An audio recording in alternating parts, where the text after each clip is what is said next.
In the late 18th century, during the American Revolution, military officers carried swords as symbols of both authority and valor. Among these iconic weapons, one of the most renowned belonged to George Washington, the first president of the United States and a commanding figure in the American fight for independence. Washington's silver line-headed cut-toe stands out not only for its elegance, but for its symbolism of strength, courage, and leadership.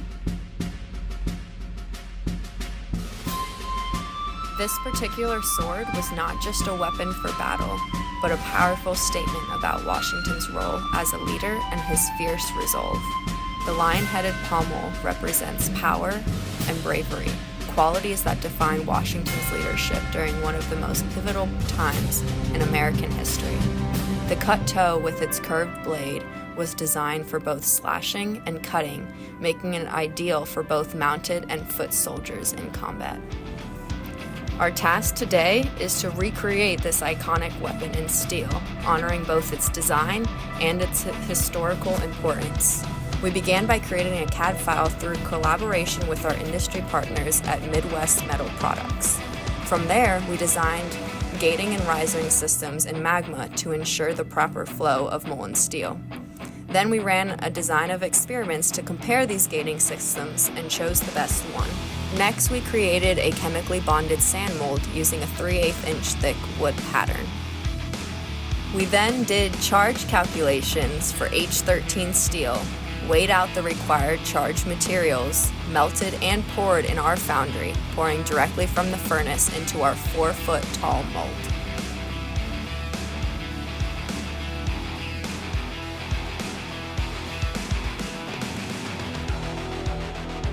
Once the castings cooled, we carefully broke them out and began the grinding process, reducing the sword down to its final thickness of 3/16 of an inch. We then took our sword to Southwest Specialty Heat Treat.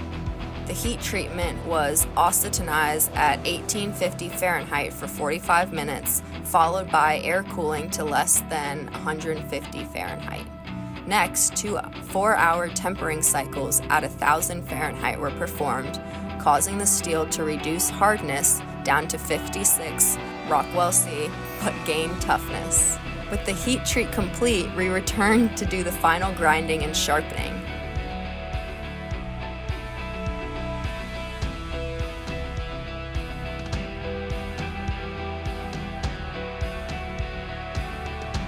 We then crafted the pommel and guard using pewter alloy AC and shaped the handle from ivory-colored G10 scales to complete the sword's elegant design.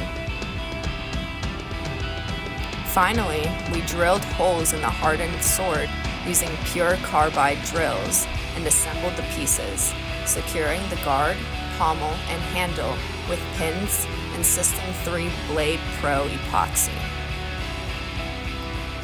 Through this meticulous process, we honor the legacy of George Washington and the enduring symbols of courage and leadership that swords like these represented during the American Revolution.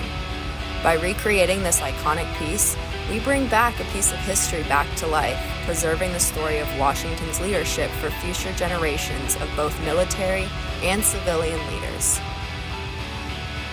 Our George Washington sword may not be the prettiest since we are not professional sword makers, but we are proud of the fact that we did all of the work at the Virginia Tech Rolling Advanced Materials Foundry, except for the heat treating process.